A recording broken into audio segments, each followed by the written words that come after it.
Thank you. That would be awesome. I'll have my little rule.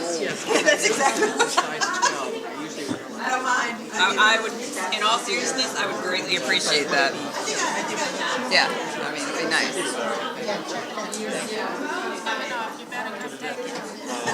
Oh, thanks, Ann. I'm waiting for you. See you out there. All right. I'm going to announce this that everybody's phone is going off so they can run back. Sorry.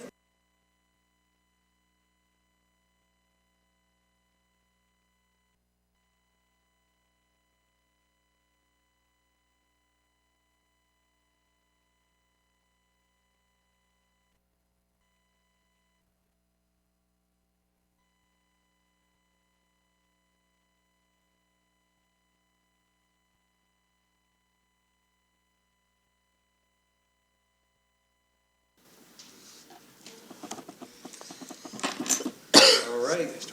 Moving on, we'll start with presentations and reports. A financial update from Tara, please. Ms. Woodruff.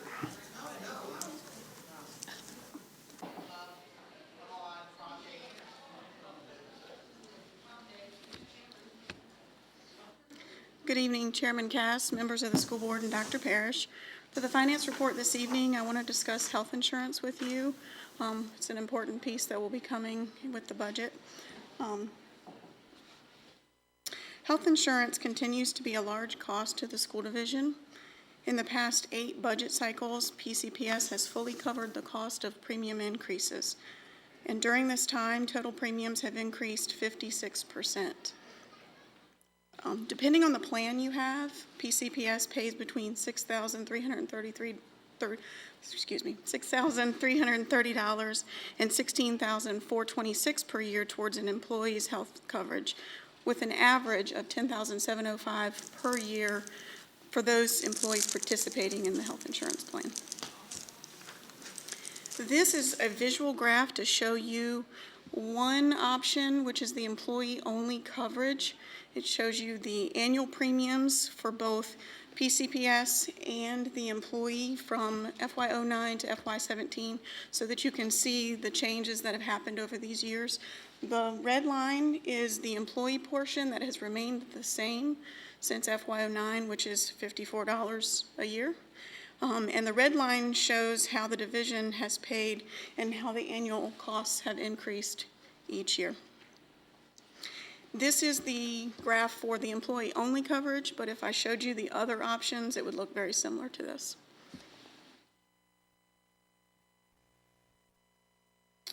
There have been some modifications to the plan during the recession. PCPS went from 3 plans to 2, with one of them being a high-deductible plan. Education was provided about high deductible plans, and PCPS provides a contribution, which is a one-time contribution of $600 to employee only and $1,200 for employees who have 2 or more covered on the plan, which can help to offset the deductible. Copays were increased for the HMO plan, but premiums were not increased.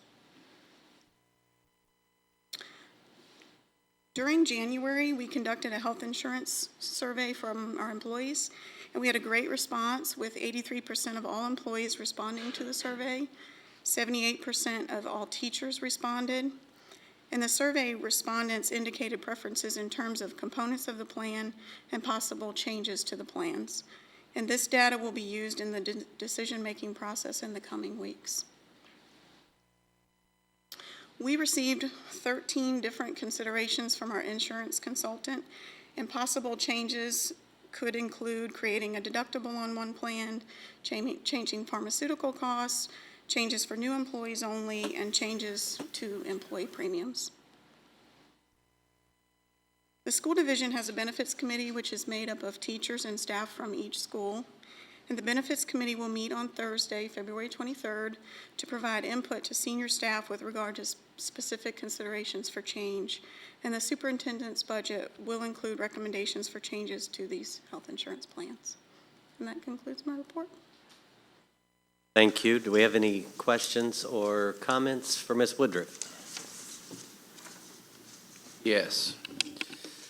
Did I hear you right that it's $10,750 some per employee only? That is per employee. It's an average of all employees that are participating.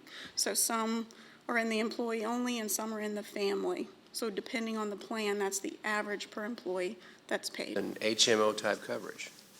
It's HMO and we have a high deductible plan. So that's an average of all the plans. Any other questions or comments? Thanks. Mr. Pappas, could you come forward with the operations update, please?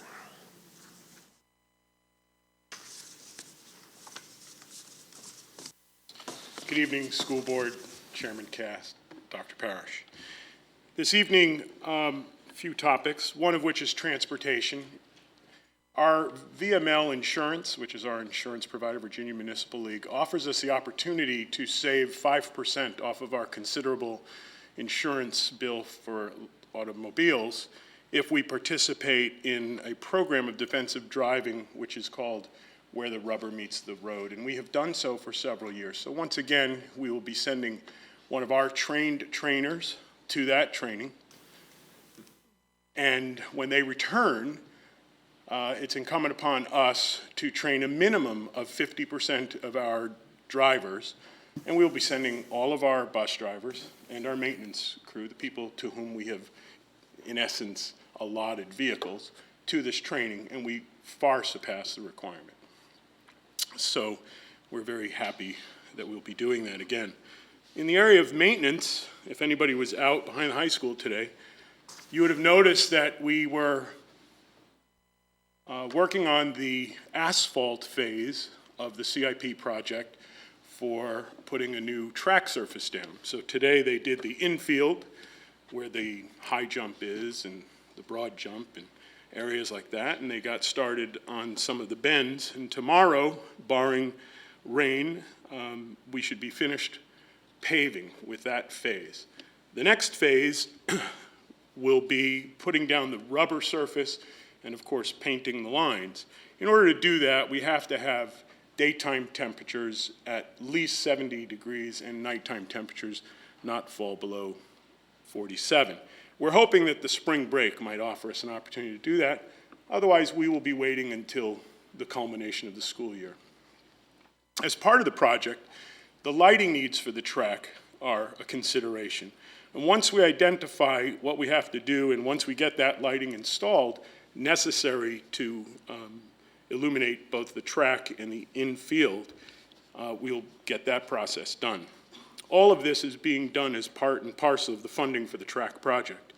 Once the track project is complete, we'll be able to install a permanent fence for the softball field. We can't do so until the track project is complete, but we'll have that done for the 2018 softball season. In the area of food service, we're going to receive $3,919 in state incentive funding for increased breakfast participation. This is available for schools who have increased their breakfast participation over the 2003-2004 year, and in 2015-16, we beat that baseline. Those funds remain part of the school nutrition program. And that concludes my presentation. Thank you, Mr. Pappas. Any questions or comments for Mr. Pappas? I'd like to say something. I think the whole high school is very excited to see the new track coming in. Maybe that's just me because I run track, but I think everyone's very excited to see that happen. That's great, and we're glad that we can do that for the school and the community. It's a great thing. Well, my phone started ringing also today about the track going in, so thank you very much. I did take credit for it, Mr. Pappas. Thank you. As you should. And I'm sure softball is excited about their permanent fence, so thank you for mentioning that as well. And I have one more question. If I eat breakfast every morning at a school, will that help your numbers? I'd be willing to do that. Dr. Fox, could we have an instructional update, please? Thank you. Good evening, Chairman Cass, members of the board, and Dr. Parrish. I have a variety of instructional updates for you this evening. Last month, you approved the program of studies for the 2017-18 school year. Our middle and high school students are busy reviewing courses and are meeting with school guidance counselors to make final course requests. Counselors have met with fifth graders and eighth grade students to provide insights about the transition to middle and high school and to provide information on course selection. Poquoson Middle School held a Rising Sixth Grade Parent Information Night on February 13th, and the high school held its Rising Freshman Night for the class of 2021 on February the 1st. Poquoson Primary held 2 kindergarten registration and orientation opportunities for families on February 6th and 7th. Rising kindergarten students and their families registered, signed up for screenings, toured the school, made a craft, met new friends, and took home a new book to read before coming to school in the fall. Currently, there are 98 students registered, but we suspect that there may be more kindergarten students in the community. If any of our families did not have a chance to attend one of the registration events, please stop by the primary school during school hours to register your student. Our students in 8th and 11th grade will be taking the writing SOL assessment during the week of March the 13th. Students will sit for 2 portions of the test. The first section is a multiple choice style test that is composed of items that require students to correct errors embedded in selections that are intended to model rough drafts of students' writing. This section also contains technology enhanced items, which you may commonly hear referred to as TEI items. An example of a TEI item might be one that allows a student to correct punctuation errors by dragging commas into a sentence. The second portion of the writing SOL asks students to write a short paper in response to a prompt. A sample 8th grade prompt is, think about how daily life, from reading to playing games to communicating with others, has changed over the past 100 years because of technology. Using specific details and examples, explain how these advancements in technology have changed daily life. An example of an 11th grade prompt is, some say that the journey is more important than the destination. They argue that people find more joy and satisfaction in working toward a goal rather than achieving it. Others say that it's the destination that gives meaning to the journey. Take a position on the issue, use reasons and specific examples to support your ideas. Student scores from both of these assessments are combined to provide an overall SOL writing assessment score. The results from these assessments are not expected until later this year, but we will share that information with you once we receive it. Teachers serving on our Division Math Committee, which is an integral part of the implementation of our DODEA STEM grant, recently participated in a math manipulative fair to explore the use of hands-on manipulatives in math classrooms in grades K through 12. Staff from TTAC, which is the Training and Technical Assistance Center at ODU, walked our teachers through the use of manipulatives to develop students' abstract and concrete thinking in mathematics, and teachers were provided with an assortment of manipulatives and lesson strategies to take back to their classrooms. The Math Committee will weave the use of these manipulatives into the curriculum as they work to rewrite our math curricula using recently revised math standards. And finally, tonight, we wish to congratulate some of our students who have been selected to compete in the 66th Annual Tidewater Science and Engineering Fair, which will be held on Saturday, March the 11th. We have 13 total entries, with 27 students competing as either a team or an individual. Thank you to the teachers and the parents who are supporting our students in this endeavor, and we wish all of them the very best on March the 11th. And this concludes my update. Thank you, Dr. Fox. Any questions or comments? Come on, people. Somebody asked what DODEA means. I don't know. The 98 kindergarten students, how does that stand and how does that compare to past years at this point? We've got a few more than we did last year out of the registration, so it gives us hope that we might see at least as many registered next year and possibly more. We know that we do get some in between that and the summer, and then even some after school starts, but it is a little bit more than what it's been in past years. Any other questions, please? DODEA is Department of Defense Educational Activity. Fantastic, thank you. And I'd like to acknowledge that once again we have Ms. Lee here, who is our military liaison, and she helps us get these wonderful grants. So, again. Thank you. Dr. Parrish, would you give us a budget update, please? I decided that I would just go ahead and do this update today in our general meeting rather than holding the work session in part two so the community can see this. What I want to do first is talk quickly about enrollment, which the kindergarten enrollment plays a part in. So what you see here again is that since 2006, we've lost 522 students. We're basing that on our September 30 enrollment count.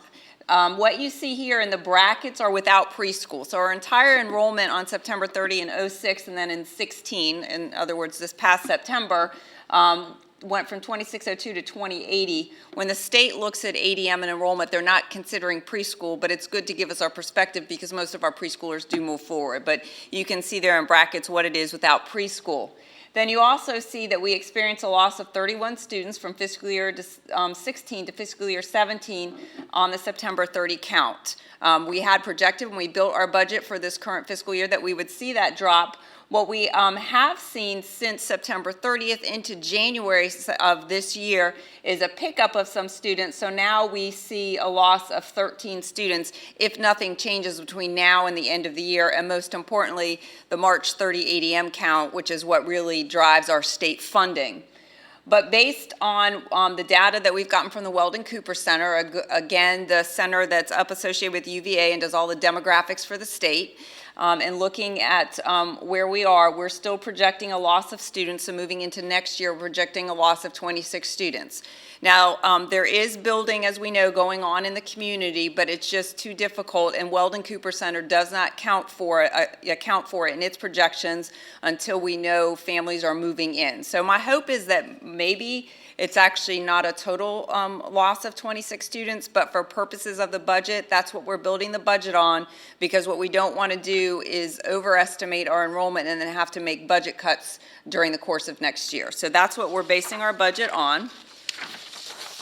Next, I want to talk to you a little bit about the General Assembly budgets. First, I want to remind you, and one of our board members actually asked this question recently, and it's a great question, something good for our community to understand, is when I talk about the standards of quality, we call those the SOQs. They drive our staffing in our school divisions, and that's what actually our funding is based on from the state for staffing.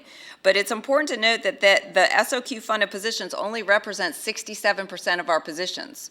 So that means all the rest of our positions on our school division are completely funded by our locality. But in addition to that, the SOQ funding only funds 62% of the 67% of those positions. So the state's not even paying for the full 67% of the positions. This is really important because as we talk about personnel and we talk about compensation, people need to understand that it's really our locality that's covering a very large portion of our personnel. Now, when I presented an update to you in January, which also I did a narration of and we posted on our website, so if anybody is watching and would like to see that, you can just go right to our website on the budget page and you'll see it there. The governor in his budget proposed a 1.5% bonus for SOQ positions. And I'm stressing the compensation issues here because those are really the three main differences between the governor's budget, the Senate's budget, and the House budget, with one other difference with the House.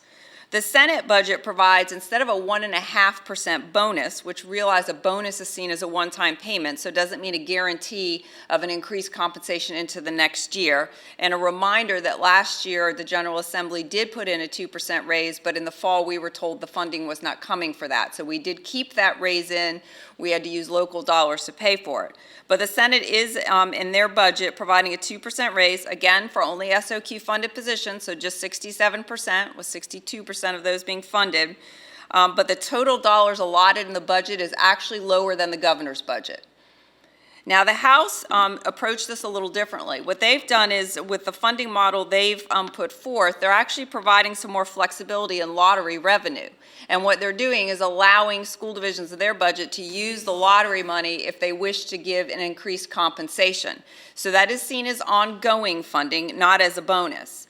Now, the only other thing that they did differently, which makes their budget higher than the other two, is because we are a school division that suffered a great loss in enrollment in the last 10 years, and we're a school division under 10,000 students, they've actually provided money in there to help cover the enrollment loss. But it is only one-time funding, so we have to realize we can't use that money to give a raise because it won't be in the budget next year unless the General Assembly next year decides to put it in the budget for next year. But I have talked to legislators in Richmond, and at this point, the House did not intend for it to be ongoing funding. Now, as you well know, right now the three budgets are out, and we have the Budget Conference Committee working diligently to try and come to a happy medium between the House and Senate budgets. We are anticipating that maybe as early as Thursday of this week that we'll actually see the Conference Committee budget, which will give us a real sense of what we're looking at for next year. We have to wait again for those calculation tools, but I do believe that when I bring my budget to you in March, it'll be based on what we're actually going to receive from the state. Now, I do want to point out, I talked about this in January, that none of these budgets provide any relief for the increase in the VRS rate. Remember, I talked to you that we're seeing a big increase in the VRS rate across the Commonwealth for school divisions. For us, it costs us an additional $126,000. Even though we were getting some funding from the state, we have to find the full $126,000. So that was not addressed in any of the three budgets, so we fully anticipate that rate will move forward in the final General Assembly budget with no relief for school divisions. So let's talk again a little bit more about our process. Here are the two budget objectives. We've maintained these objectives consistently for a number of years now. One, we want to continue to ensure our instructional programs remain in place, and we're going to enhance some programs wherever we can.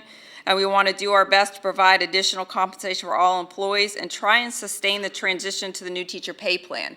As you remember, last year, we did move teachers to a new pay plan to the first year. We created a 3-year transition plan, which, thanks to our board members last year, helped us work through a number of options to get to one that looked somewhat affordable for us. So we want to try and do that.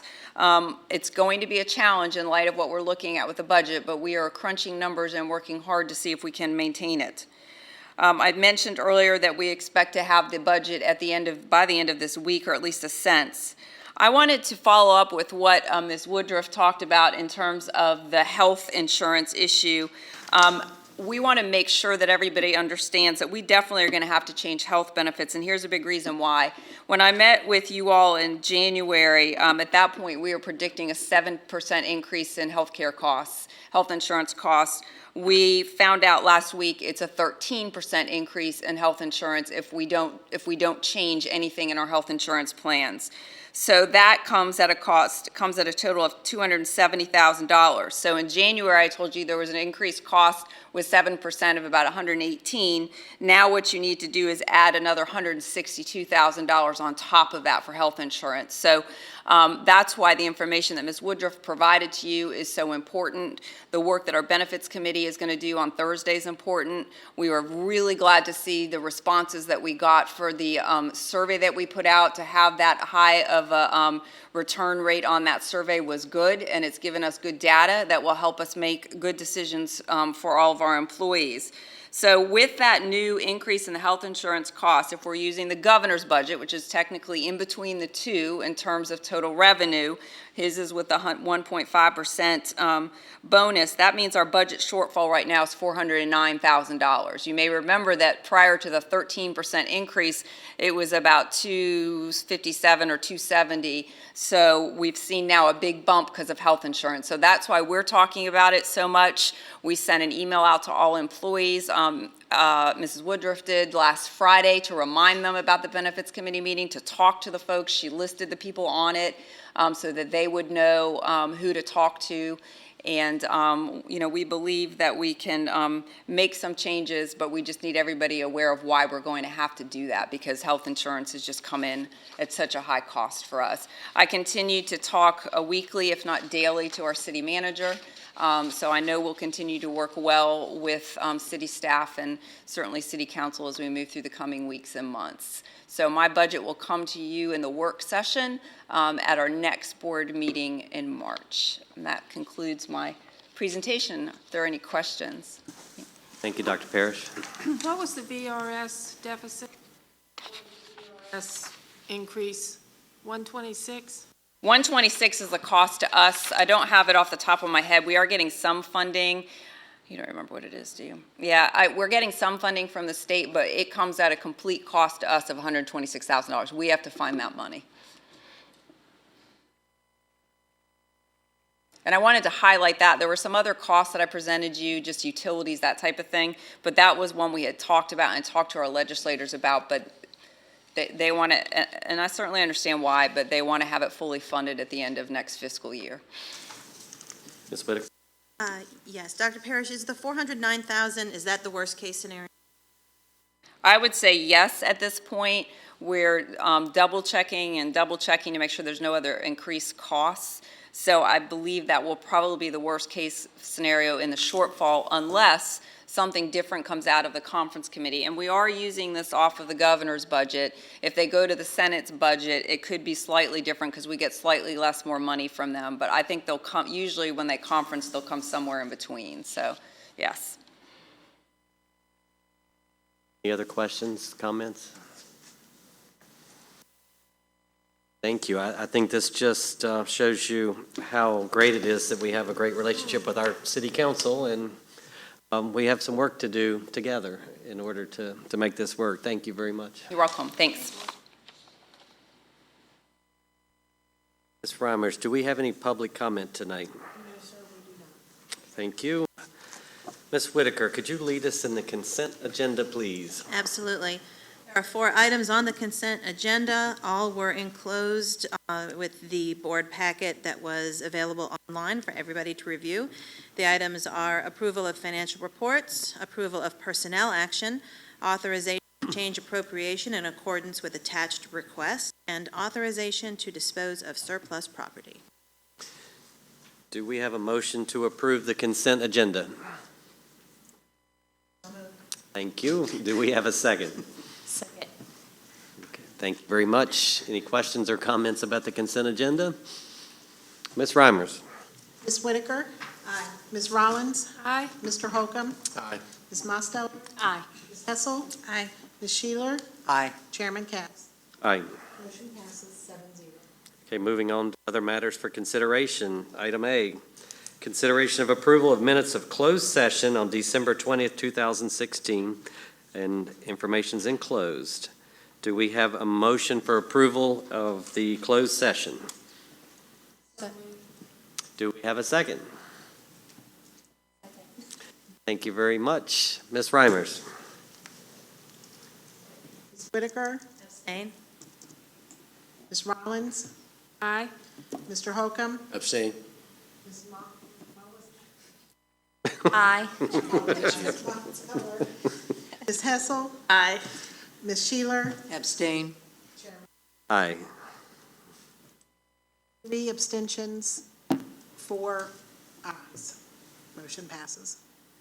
Easy for you to say, right? Item B, consideration of approval of minutes of January regular meeting. Do we have a motion for approval? So moved. Thank you. Do we have a second? Second. Thank you. Any questions or comments? Ms. Reimers? Ms. Whitaker? Aye. Ms. Rollins? Aye. Mr. Holcomb? Abstain. Ms. Mostow? Aye. Aye. Ms. Sheeler? Aye. Chairman Cass? Aye. 1 abstention, 6 ayes. Motion passes. Item C, consideration approval of minutes of public forum on the budget on January 19th, 2017. Information is enclosed. Do we have a motion for approval? So moved. Do we have a second? Second. Thank you very much. Any questions or comments? I do have just one thing I'd like to say. Just to anybody out there who's listening and those who are here, thank you all that are here, but anybody out there, it's really important that we get everybody's input when it comes to the development of the budget. We didn't have anybody show up. It's not that that's unusual because often we don't, but it would be very nice if we could at least get some people in here to let us know, hey, we think you're doing great, or we'd like to see if it's possible some funding considered to go towards A, B, or C, and we'd really like people to get a little more involved. At least I'd like people to get a little more involved and tell us what you're thinking.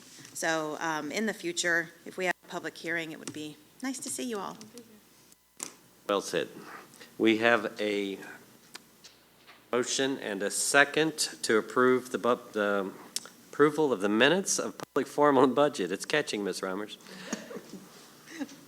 Ms. Whitaker? Aye. Ms. Rollins? Aye. Mr. Holcomb? Abstain. Ms. Mosteller? Aye. Aye. Aye. Aye. Motion passes 6. Item D, we have two proclamations tonight. Christy, would you lead us in the National School Breakfast Week proclamation? Sure. Ms. Helsel, I am so sorry. No problem, Mr. Cast. Whereas over 8 million students in the United States participate in the National School Breakfast Program, and whereas studies have shown that access to nutritious programs such as the National Lunch Program and National School Breakfast Program helps to create a strong learning environment for children and helps to improve children's concentration in the classroom, and whereas students who eat a complete breakfast have been shown to make fewer mistakes and work faster in math exercises than those who eat a partial breakfast, and whereas studies show that students who skip breakfast are more likely to have difficulty distinguishing among similar images, show increased errors, have slower memory recall. Now therefore be it proclaimed on this 21st day of February in the year 2017 by the School Board of the City of Poquoson, Virginia, that the week of March 6th through 10th, 2017 be hereby celebrated as National School Breakfast Program Week in all of Poquoson City Public Schools. Thank you very much. Mr. Holcomb, could you lead us with the Career and Technical Education Month proclamation? I'll try to pronounce all the big words. I will. Proclamation, Career and Technical Education Month, February 2017. Whereas economic and technological changes in our society are rapidly reflected in the structure and nature of today's workplace, thereby placing new and additional responsibilities on our educational system. And whereas career and technical education are part of the foundation of a strong, well-educated workforce that fosters productivity in business and industry and contributes to Virginia's leadership in the international marketplace. And whereas career and technical education offers individuals lifelong opportunities to learn new skills that provide them with more career choices, expanded learning potential, and greater job satisfaction. Now therefore, be it proclaimed on this 21st day of February in the year 2017, for the School Board of the City of Poquoson, Virginia, that the month of February 2017 be hereby celebrated as Career and Technical Education Month in all Poquoson City Public Schools. Thank you very much. Do we have a motion for approval of the National School Breakfast Week proclamation and the Career and Technical Education Month proclamation? So moved. Do we have a second? Second. Thank you very much. Any questions or comments? Where do these come Enlightening. from? Some of them come out of VDOE, some of them come from VSBA. They come from a variety of places, and they're standard and simple to approve the proclamations. Sometimes we use those back and recognize employees that fall into the groups that you approve. Like for School Counselors Week, we then provided flowers for the school counselors along with the proclamation would be an example. So there is somewhere where we could find. Yes, Mr. Pappas could actually explain that to you.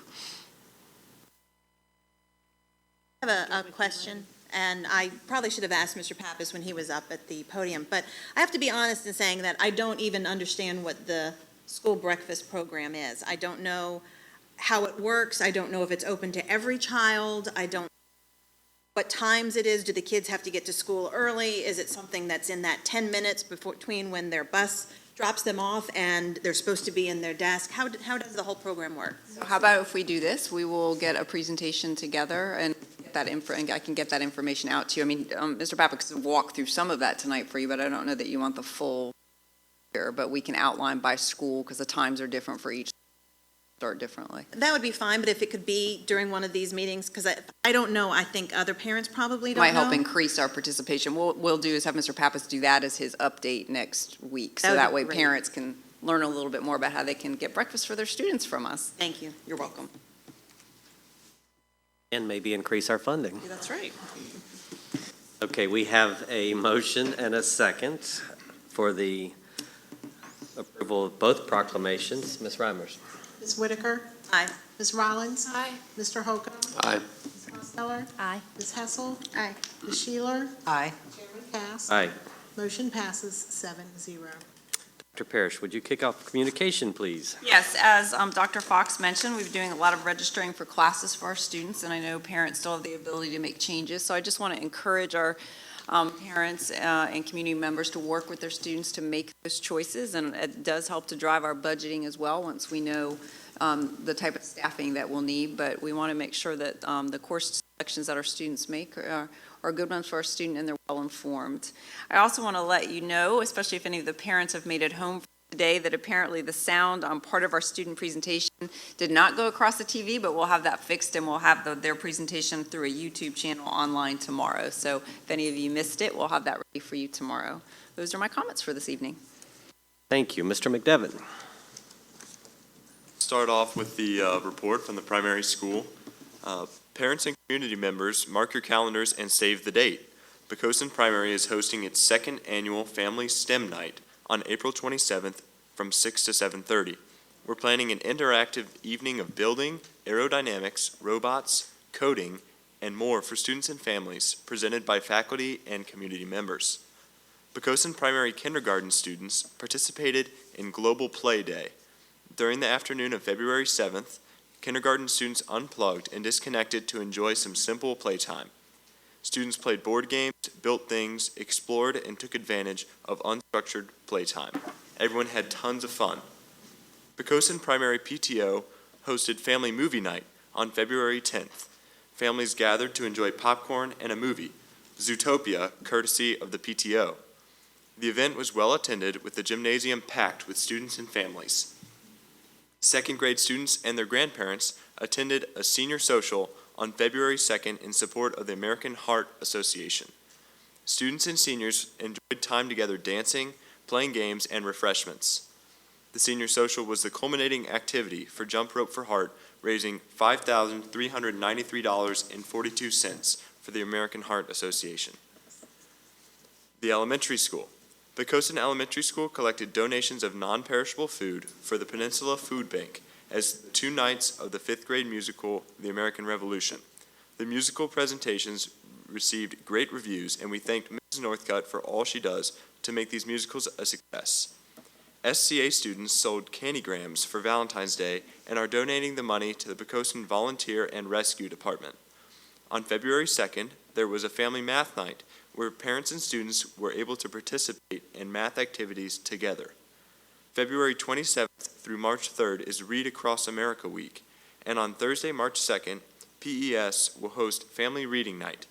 It is always a great time to see the activities students are able to participate in while engaged in reading, and it is a great time for parents to take home a few helpful ideas to use while reading with their child at home.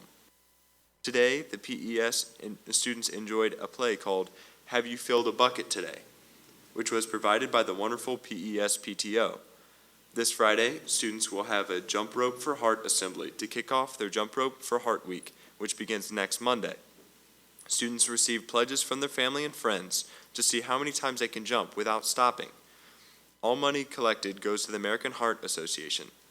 5th grade students are registering for their classes at the middle school, and it is hard to believe that February is almost over. How time flies when you're having fun. The middle school. Poquoson Middle School conducted parent information nights for our rising 6th, 7th, and 8th grade students during the month of February. Topics covered during these events included course information, the registration process, and preparing students for high school and beyond. Our 8th grade physical science classes have been working on speed, time, and distance physics lessons. As an extension of these lessons, students applied programming skills to code a SPRK plus robot to navigate a student-designed maze automatically. Students were required to gather data about the best route through the maze and figure out how to build a program so that the Sphero could successfully navigate the twists and turns of the maze. Once the maze was designed and complete, the Spheros ran the maze, testing speed, time, and distance. Our 8th grade students will be taking the writing SOL on March 14th and 15th.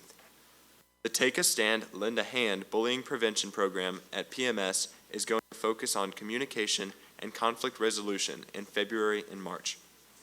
Lastly, for the high school, After a challenging month, the PHS Islanders are persevering and meeting with success both in and out of the classroom. Students are engaged in meaningful learning experience across the curriculum. For example, students in ecology participated in an in-depth study of oysters, which featured a hands-on lab and classroom debates about the introduction of a new species. All 10th grade students visited the Virginia Holocaust Museum as a culmination to their study of the novel Night. Students in the technical drawing courses presented their prototype designs and inventions to teams of engineers from NASA and received valuable feedback to guide their revision process. Our entire school community participated in the third Bullseye lesson of the year, highlighting resilience as a key aspect of our ongoing bullying awareness program. Our Islanders are also excelling in their extracurricular activities, as students brought home a host of awards from the local DECA competition, as well as the all-district band and choir competitions.